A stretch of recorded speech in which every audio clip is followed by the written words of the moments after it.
अस्सलामुअलैकुम dear students. इस वक्त हम लोगों ने राइट इशू का प्रॉब्लम नंबर 13 अटेम्प्ट करना है, जो कि राइट की एंट्रीज से रिलेटेड है। तो इससे प्रीवियस लेक्चर में हमने अपना प्रॉब्लम नंबर 12 किया था, वो भी एंट्रीज से रिलेटेड था, और ये प्रॉब्लम 13 ये भी एंट्रीज से रिलेटेड है। राइट, तो अब देखें क्या इन्फॉर्म कर रहा है।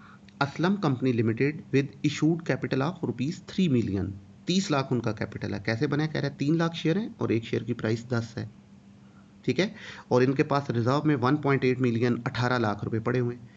Decide to make a right issue to shareholder, 1 share for every 1 share held, एक के बदले में एक शेयर देना है।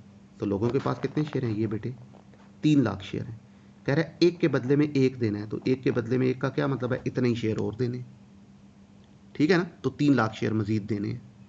राइट, अब कह रहा है राइट शेयर मिलेगा कितने पे? 30% प्रीमियम पे। तो हमारा एक शेयर कितने का था? 10 का था। कह रहा है इसका 30% प्रीमियम लगेगा, तो 10 का 30% लें तो वो ₹3 आता है। तो कंपनी अपना शेयर ₹13 पे दे रही है।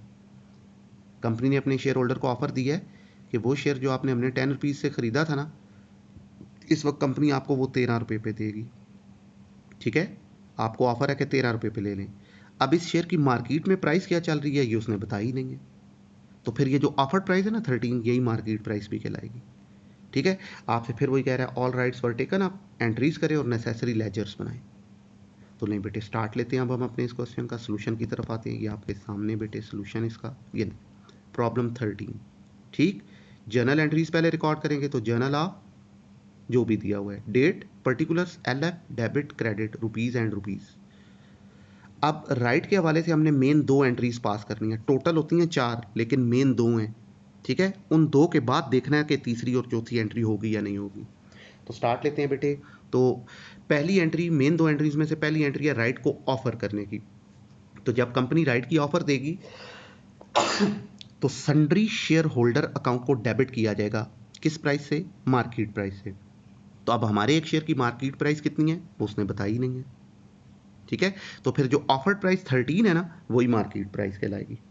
तो 13 मल्टीप्लाइड बाई, आप मल्टीप्लाई कर देंगे इसको नंबर ऑफ शेयर्स के साथ। तो राइट के तौर पे शेयर कितने हैं?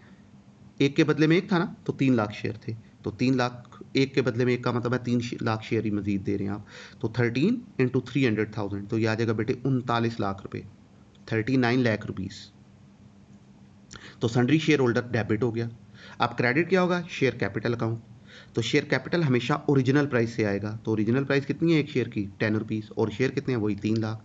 तो 10 इंटू 300,000, तो ये कितना आ जाएगा? 3 मिलियन, 30 लाख रुपए, ठीक है। अब इस एंट्री के बाद डेबिट और क्रेडिट को टैली हो जाना चाहिए, लेकिन अब आप देखें डेबिट में 39 लाख है और क्रेडिट में 30 लाख है, तो 9 लाख रुपए का, 900,000 रुपीज़ का डिफरेंस है, ठीक है। तो ये कहाँ चला जाएगा? बैलेंसिंग फिगर के तौर पे शेयर प्रीमियम को चला जाएगा। तो ये हमारी पहली मेन एंट्री हो गई कंप्लीट। अब सेकंड एंट्री में हम अपने सन्ड्री शेयर होल्डर से पैसों की कलेक्शन करेंगे। तो जब पैसे लेंगे तो क्या एंट्री होगी? बैंक अकाउंट डेबिट हो जाएगा और sundry shareholder account credit हो जाएगा, ठीक है। अब जब हमने अपने सन्ड्री शेयर होल्डर से पैसों की कलेक्शन करनी है, तो ना हम हमसे ओरिजिनल प्राइस लेंगे और ना ही हम उनसे मार्केट वैल्यू लेंगे, बल्कि कौन सी प्राइस लेंगे? जो ऑफर की थी। तो ऑफर कितनी की थी हमने? 30% प्रीमियम मीन्स ₹13 पे। तो लोग फिर ₹13 के हिसाब से पैसे जमा कराएंगे शेयर होल्डर। तो 13 इंटू 300,000 शेयर हैं, तो ये कितना आ जाएगा? 3.9 मिलियन, 39 लाख रुपीज़। तो ये पैसों की कलेक्शन होगी। ये 2 मेन एंट्रीज हो गई बेटे कंप्लीट। अब इन 2 मेन एंट्रीज के बाद हमारे सन्ड्री शेयर होल्डर अकाउंट को 0 हो जाना चाहिए। तो अब आप देखें पहली एंट्री में sundry shareholder account 39 lakh से डेबिट हुआ है, उससे अगली एंट्री में देखें sundry shareholder account 39 lakh से क्रेडिट हो गया है, तो ये 0 हो गया। तो इसलिए अब हमें थर्ड और फोर्थ एंट्री की ज़रूरत नहीं है, ठीक है। नहीं जी, एंट्रीज हो गई कंप्लीट। अब बनाते हैं बेटे हम इसके लेजर्स, राइट। तो पहला लेजर किसका बनेगा? वही सन्ड्री शेयर होल्डर अकाउंट का। तो अब आप लोग क्या करेंगे? लेफ्ट कॉर्नर पे डेबिट, राइट कॉर्नर पे credit. Sundry shareholder account, date particulars JF amount, date particulars JF amount, rupees and rupees. अब स्टार्ट लेते हैं बेटे। तो अब आप देखें पहली एंट्री में ये sundry shareholder account debit हो गया है। क्यों डेबिट हुआ है? अपने क्रेडिट शेयर कैपिटल की वजह से और शेयर प्रीमियम की वजह से। शेयर कैपिटल की वजह से 30 लाख और शेयर प्रीमियम की वजह से 9 लाख, ठीक है। तो ये डेबिट साइड पे आ जाएगा बेटे। शेयर कैपिटल अकाउंट 30 लाख रुपए और शेयर प्रीमियम अकाउंट 9 लाख रुपए। फिर देखें नेक्स्ट एंट्री, ये रहा sundry shareholder account credit हो गया बैंक की वजह से 39 लाख रुपए। तो यहां आप लिखेंगे बेटे bank account 39 lakh, right. Further entries में आए तो ना कहीं पे डेबिट है ना कहीं पे क्रेडिट है, तो नहीं sundry shareholder account complete हो गया। अब बेटे आप लोग इसको कर दें क्लोज, ठीक। तो सन्ड्री शेयर होल्डर अकाउंट की दोनों साइड्स खुद ही बराबर होंगी। तो 39 लाख रुपए डेबिट साइड पे भी आ रहा है और 39 लाख रुपीस क्रेडिट साइड पे भी आ रहा है। 39 लाख एंड 39 लाख दोनों साइड्स बराबर हो गई खुद ही। तो ये हमारा सन्ड्री शेयर होल्डर अकाउंट आ गया। अब दूसरा अकाउंट बनाएंगे हम अपना शेयर कैपिटल अकाउंट। तो debit credit share capital account, date particulars JF amount, date particulars JF amount. Amount के कॉलम में दोनों साइड पे रुपीस आ जाएगा।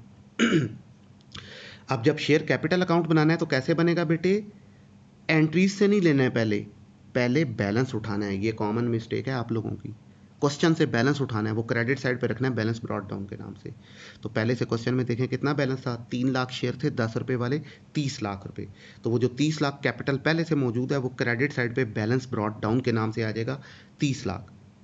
इसके बाद अब एंट्री से लिखें तो अब ये पहली एंट्री में शेयर कैपिटल की वजह जो है ना वो क्रेडिट हो गया शेयर होल्डर की वजह से 30 लाख रुपए। ये अब आप यहाँ शेयर कैपिटल अकाउंट में यहाँ रखेंगे क्रेडिट साइड पे कितना, 30 लाख रुपए शेयर होल्डर अकाउंट की वजह से। बस जी, ये अब आपका शेयर कैपिटल अकाउंट हो गया कंप्लीट। अब आप इसे क्लोज करें।